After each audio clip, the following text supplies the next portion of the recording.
온 구석구석에 하나님을 믿는 이들로 인하여 믿음과 신뢰가 넘쳐나게 하여 주시옵시고, 부조리와 불신과 아니라 믿음과 신뢰와 사랑과 소망과 기쁨과 찬송이 넘쳐나는 이 땅 되게 하여 주시옵소서.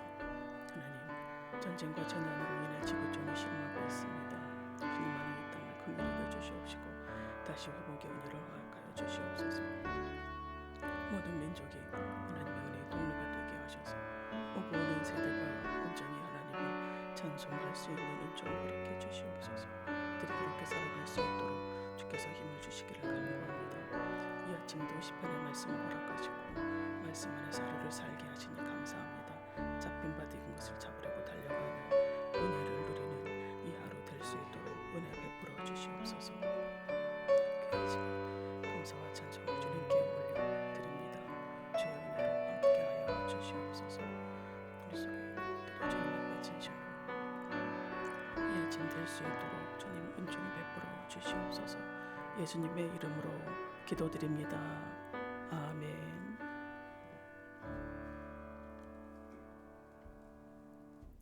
오늘 우리에게 주시는 하나님의 말씀은 시편 30편 1절에서 12절입니다. 구약성경 822쪽입니다. 시편 30편 1절에서 12절입니다.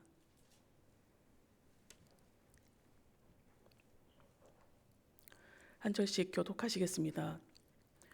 여호와여, 내가 주를 높일 것은 주께서 나를 끌어내사 내 원수로 하여금 나로 말미암아 기뻐하지 못하게 하심이니이다. 여호와 내 하나님이여, 내가 주께 부르짖음에 나를 고치셨나이다. 여호와여, 주께서 내 영혼을 스올에서 끌어내어 나를 살리사 무덤으로 내려가지 아니하게 하셨나이다. 주의 성도들아, 여호와를 찬송하며 그의 거룩함을 기억하며 감사하라. 그의 노염은 잠깐이요 그의 은총은 평생이로다. 저녁에는 울음이 깃들일지라도 아침에는 기쁨이 오리로다. 내가 형통할 때에 말하기를 영원히 흔들리지 아니하리라 하였도다. 여호와여, 주의 은혜로 나를 산같이 굳게 세우셨더니 주의 얼굴을 가리심에 내가 근심하였나이다. 여호와여, 내가 주께 부르짖고 여호와께 간구하기를 내가 무덤에 내려갈 때에 나의 피가 무슨 유익이 있으리요?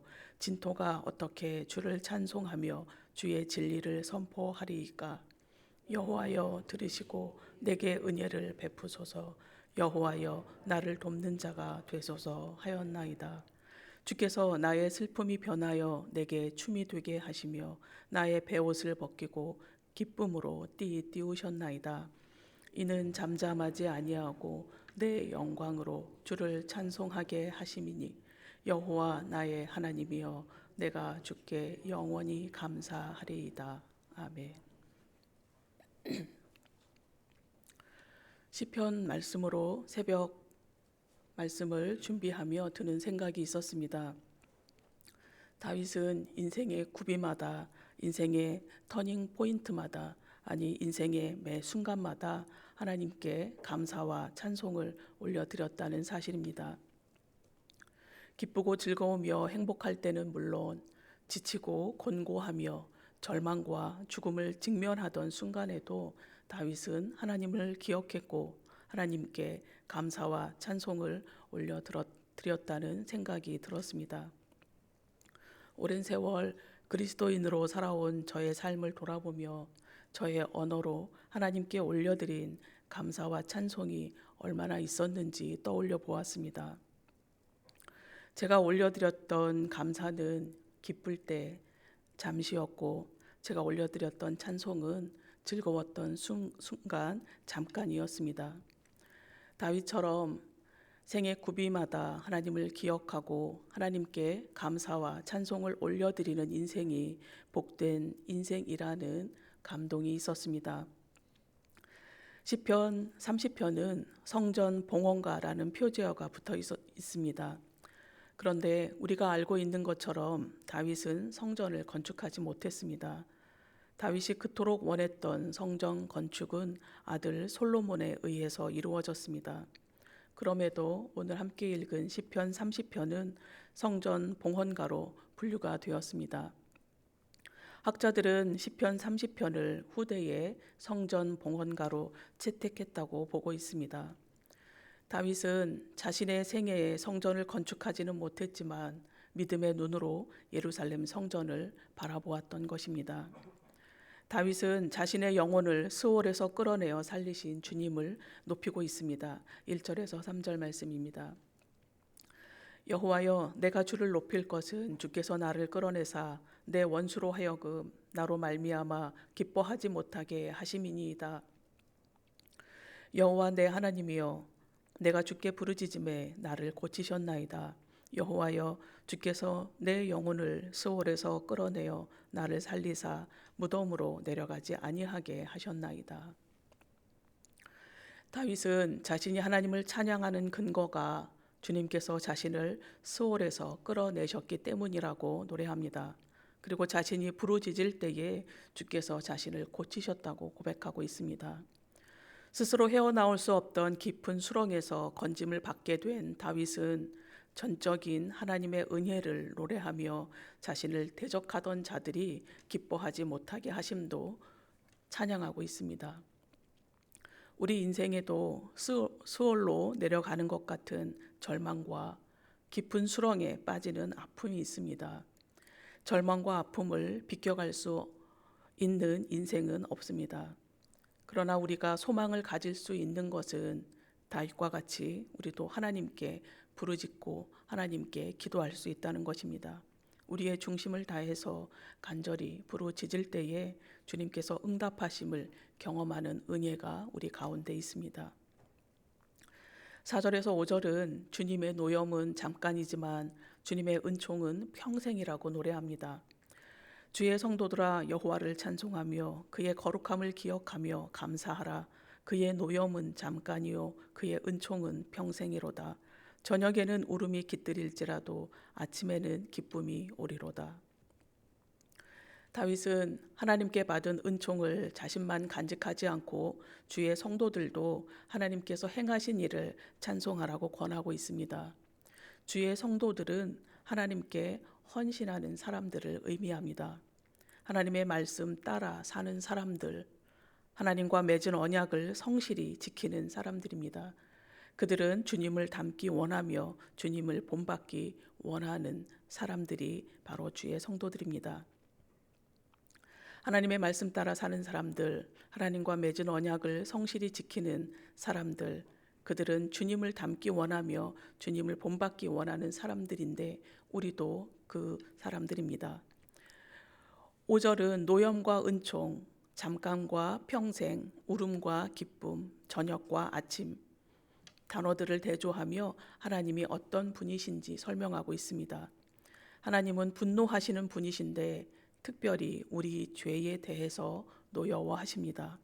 하나님의 노여움의 결과는 우리의 죽음입니다. 그러나 하나님의 은총의 결과는 생명입니다. 하나님의 노하심은 잠깐이지만 하나님의 은총은 평생입니다. 하나님의 은총이 영원까지 지속되게 하시려고 다윗의 자손 예수 그리스도께서 우리에게 오셨습니다.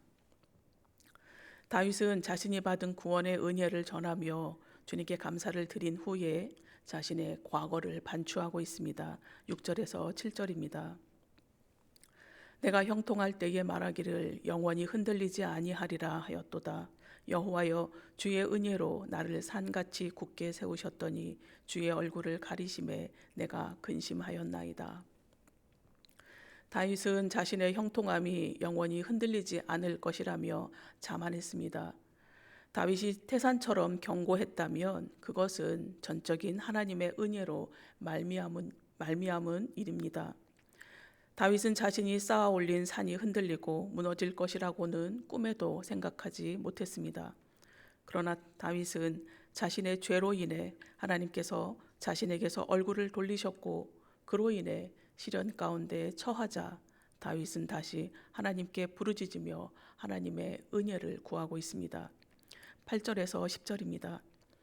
여호와여, 내가 주께 부르짖고 여호와께 간구하기를 내가 무덤에 내려갈 때에 나의 피가 무슨 유익이 있으리요? 진토가 어떻게 주를 찬송하며 주의 진리를 선포하리이까? 여호와여, 들으시고 내게 은혜를 베푸소서. 여호와여, 나를 돕는 자가 되소서 하였나이다. 무덤은 파멸을 의미합니다. 그리고 진토는 철저한 패배와 육체적인 죽음을 의미합니다. 하나님께서 다윗에게서 얼굴을 돌리시면 다윗은 파멸한 자요 철저한 패배자일 뿐입니다. 다윗은 패배자로 남지 않기 위해 다시 하나님께로 얼굴을 돌렸습니다.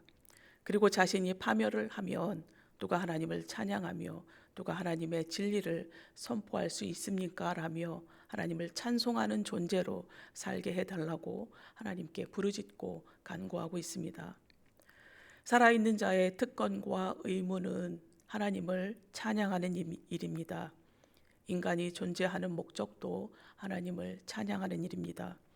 이사야 선지자도 이 백성은 내가 나를 위하여 지었나니 나를 찬송하게 하려 함이라 라고 전하고 있습니다.